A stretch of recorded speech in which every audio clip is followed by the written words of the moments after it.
యేసుక్రీస్తు నామములో పరిశుద్ధాత్మ ఆశీర్వాదం అనే ప్రోగ్రాం చూస్తున్న ప్రతి ఒక్కరికి హృదయపూర్వక వందనాలు తెలియజేస్తూ ఉన్నాను. ప్రతిరోజు కూడా ఉదయం లేవగానే ప్రార్థించుకొనుట, వాక్యం ధ్యానించుట, పరిశుద్ధాత్మ ఆశీర్వాదమును పొందుకొనుట మన జీవితంలో ఆ యొక్క దినమంతా కూడా మనకి దేవుడు విజయాన్ని అనుగ్రహిస్తూ ఉంటాడు. ఈరోజు పరిశుద్ధాత్మ దేవుడు మనకిస్తూ ఉన్న వాగ్దానము దావీదు రాసిన కీర్తనలు 78వ అధ్యాయము 22వ వచనము. వారు దేవుని యందు విశ్వాసం ఉంచకపోయిరి, ఆయన దయచేసిన రక్షణ యందు నమ్మిక ఉంచలేదు. ఈరోజు పరిశుద్ధాత్మ దేవుడు మనకిస్తూ ఉన్న ఈ ఒక వాగ్దానమును మన జీవితంలో దేవుని నమ్ముకున్నప్పుడు ఎంతో విశ్వాసాన్ని కలిగి ఉంటాం. కానీ ఆ విశ్వాసంలో చివరి వరకు కూడా లేరు. దేవుడు మన పట్ల 100 అద్భుత కార్యాలు చేసినా ఎంతో సంతోషపడతాం కదా. ఒక్క కార్యము చేయకపోతే వెంటనే ఆ విశ్వాసంలోనికి జారిపోతారు.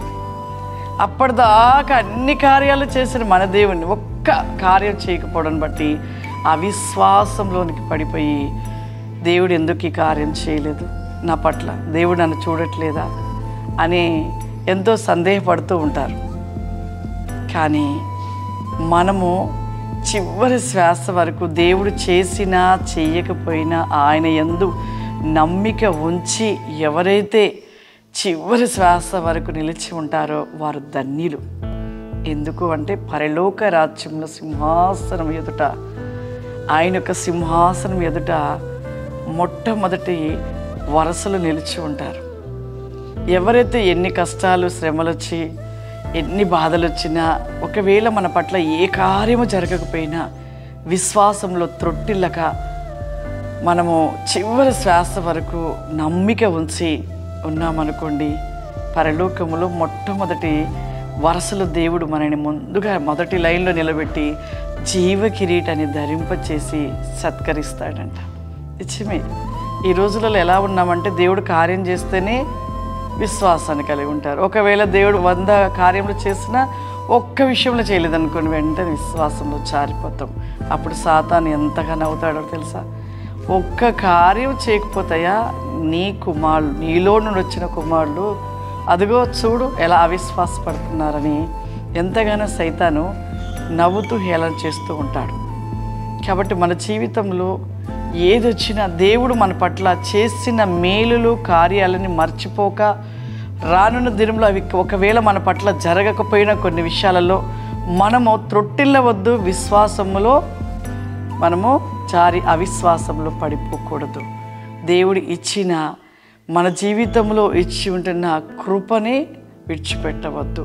కాబట్టి ఏది ఏమైనాను మనము చివరి శ్వాస వరకు అబ్రహాము ఏ విధమైన విశ్వాసాన్ని కలిగి ఉన్నాడో ఆ విధమైన నమ్మకమైన జీవితాన్ని కలిగి నిలిచి ఉన్నట్లయితే మన జీవితంలో దేవుడు ఖచ్చితంగా ఆశీర్వాదాల చేత నింపుతాడు.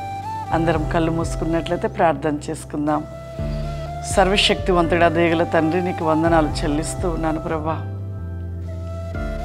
ఎన్నో కార్యాలు చేస్తున్న దేవుడు, ఎన్నో అద్భుతాలయ్యా. పరిశుద్ధాత్ముడా, ఈ యొక్క ప్రతివేకమైన పరిశుద్ధాత్మని యొక్క ప్రోగ్రాం వికాసముని చూస్తున్న ప్రతి బిడ్డలపైన నాయన ఇప్పుడే మీ ఆత్మను కుమ్మరించండి. ప్రోగ్రాం చూస్తున్న ప్రతి ఒక్కరిపైన మీ ఆత్మను కుమ్మరించండి అయ్యా. మీ శక్తి చేత నింపండి ప్రభా, మీ అభిషేకము చేత నింపండి అయ్యా. దేవా, వారి జీవితంలో అనేక విషయములు ప్రభా మీరు అద్భుత కార్యములు జరిగించండి. అనారోగ్యమైన స్థితిని కలిగి ఉంటున్న వారి పట్ల ప్రభా అద్భుతము చేయండి నాయన. స్వస్థపరచండి ప్రభా. ఆర్థిక ఇబ్బందుల చేత బాధపడుతున్న వారి జీవితంలో ప్రభా సమృద్ధి వేగమును అనుగ్రహించండి నాయన. నీకు స్తోత్రం. నీ కృప ఆశీర్వాదముల చేత బిడ్డలు నింపమని దినదినము ప్రభా వర్ధిల్లుచు వెలిగించబడుతూ ప్రభా నీకు ఇష్టలైన బిడ్డలుగా జీవించే కృప రికాసిమైన ఆశీర్వాదమును దయచేయమని యేసు నామములో అడుగుతున్నాను తండ్రి, ఆమేన్. God bless you. దేవుడు మిమ్మల్ని దీవించును గాక. ఆమేన్.